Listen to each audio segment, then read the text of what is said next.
They're called extinction events, and as far as we can tell, there have been 5 of them in the history of our planet. The most recent one happened 66 million years ago when an asteroid smashed into what is modern-day Mexico and caused an extinction event that destroyed 75% of the species alive at the time, including the dinosaurs. This is ThrowForward Thursday. My name is Graeme Codrington, and yes, we've jumped into the past today, 66 million years, to remind us that things could go wrong on our planet.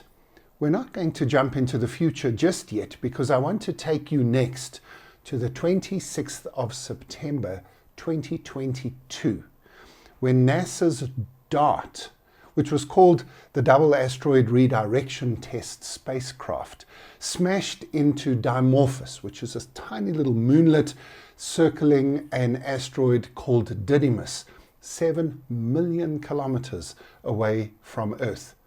What had Dimorphos done to us? Nothing, actually. This asteroid is no danger to us here, but what NASA wanted to do was to test whether it was possible to crash a spaceship into one of these asteroids and change its direction of travel.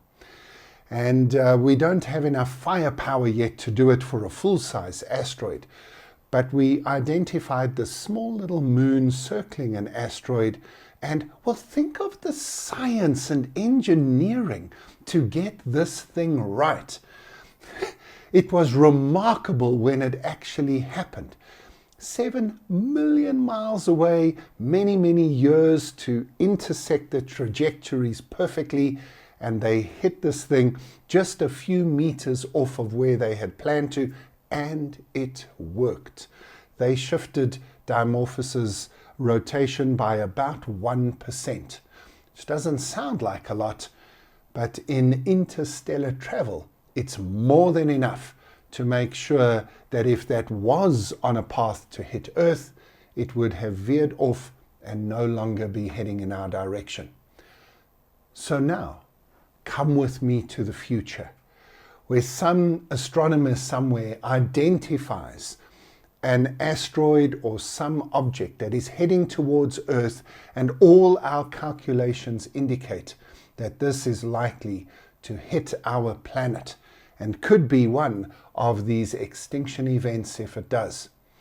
Well, what we've done is we've proven that we have the ability, we have the science to be able to at least have one mechanism to deal with that existential crisis coming our way. What an exciting time to be alive. But why do I bring this up?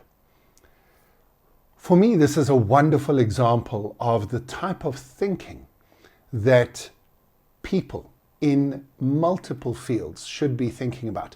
Not the type of thinking that imagines the world might be over and that we're all going to die, but the type of thinking that does ask, what would happen if the worst case scenario happened? What would happen if something incredibly bad for us did happen? How might we respond? And you don't wait until it happens. You actually test and trial and verify that you are able to deal with a worst case scenario in the future. It's scenario thinking. What if imaginations, and it's precisely the work that a futurist would do.